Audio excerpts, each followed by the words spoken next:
সালাউদ্দিন, আমার মাইরো না ভাই, আমার মাফ করে দাও। আপনারা মারুন না, উঠেন, আমার হাত ধরেন। তোয়েব ভাই, আপনার একটা কথা কই। আচ্ছা, আপনি আমারে আঘাত করে কি আপনার সম্পত্তি ফিরে পাইবেন? কোন তো?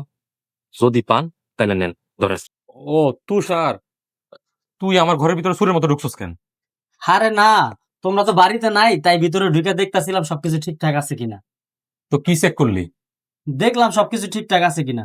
হ্যাঁ হ্যাঁ ভাই, কি কন, এই কাম আপনি ভুলেও করেন না। 15 লক্ষ টাকার মাল, মেম্বার আপনারা জানে মেরা ফেলাইবো। তোর মেম্বার আমারে অবৈধ খাওয়াইছে, হারাম খাওয়াইছে। নিজের রক্তের সম্পর্কের খালু যে সম্পত্তির লোভে সালাউদ্দিনকে হত্যার উদ্দেশ্যে ভাড়াটে গুন্ডা পাঠাতে পারে তা হয়তো সালাউদ্দিন স্বপ্নেও ভাবেনি। আর অন্যদিকে ঘরের ভেতর চোরের মতো লুকিয়ে ঢুকে সালাউদ্দিনকে ফাঁসানোর জন্য 15 লক্ষ টাকার অবৈধ ট্যাবলেট রেখে যাওয়ার যে ভয়ঙ্কর ভাত পেতেছিল মেম্বার, তার পরিণতি কি হল? সালাউদ্দিন কি পারল নিজের সততার জোরে এই দ্বিমুখী ষড়যন্ত্রের জাল ছিন্ন করতে, নাকি তুষারের বেইমানির কাছে হেরে গেল সে? সত্যের মৃত্যু নেই নাটকের ৬৮তম পর্বে ঘটে গেল এমনই সব শ্বাসরুদ্ধকর এবং রোমাঞ্চকর ঘটনা যা দর্শকদের একদম স্ক্রিনের সাথে বেঁধে রাখার মতো। হ্যালো বন্ধুরা, কেমন আছেন সবাই? সত্যের মৃত্যু নেই নাটকের অত্যন্ত জমজমাট এবং টান টান উত্তেজনায় ভরপুর ৬৮তম পর্বের রিভিউ ও ভবিষ্যৎ পর্বের প্রেডিকশন নিয়ে চলে এলাম আপনাদের মাঝে। আজকের পর্বে সালাউদ্দিনের জীবন ঘিরে যে ভয়ঙ্কর সব ষড়যন্ত্রের পর্দাভাস হয়েছে তা সত্যি আমাদের শিউরে ওঠার মতো। পর্বের শুরুতেই আমরা দেখতে পাই সালাউদ্দিন এবং আমেনার ভেতরে খালু ও খালুতো ভাইদের নিয়ে এক গভীর আলোচনা চলছে।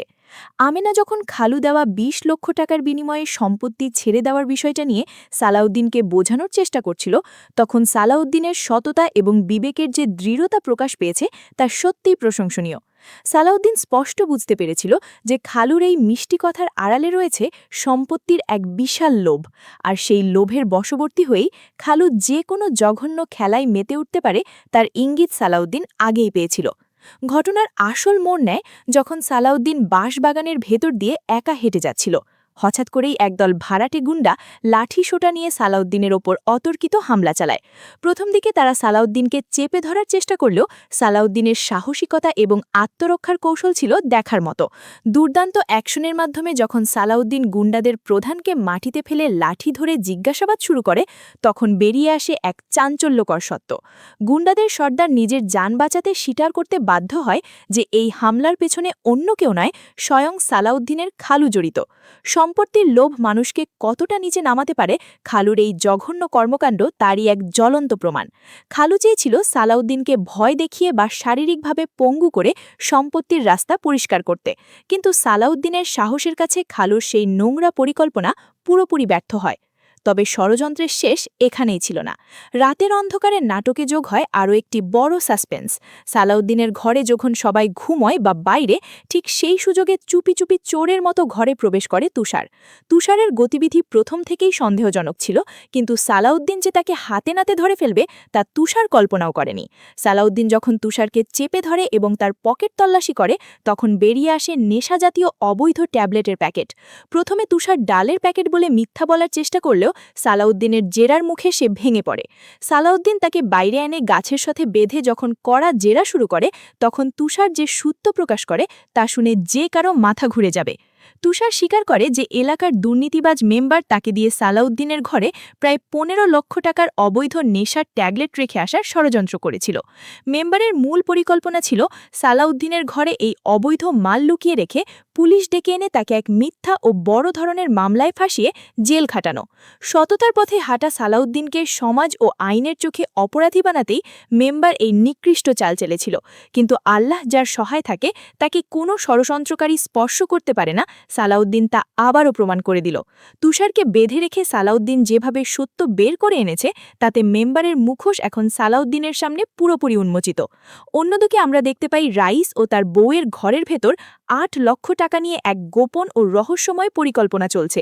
কালকের মধ্যেই বড় কোনো কাজ হাসিল করার যে চক্রান্ত তারা করছে, তার নাটকের গল্পকে আরও বেশি জটিল ও রোমাঞ্চকর করে তুলেছে।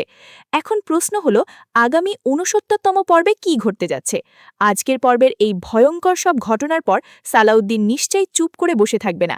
আমার প্রেডিকশন বলছে আগামী পর্বে সালাউদ্দিন তুষারকে সাক্ষী হিসেবে ব্যবহার করে সরাসরি মেম্বারের মুখোশ খুলে দেওয়ার জন্য পুলিশের আশ্রয় নিতে পারে অথবা এলাকার গণ্যমান্য ব্যক্তিদের সামনে মেম্বারকে দাঁড় করাতে পারে।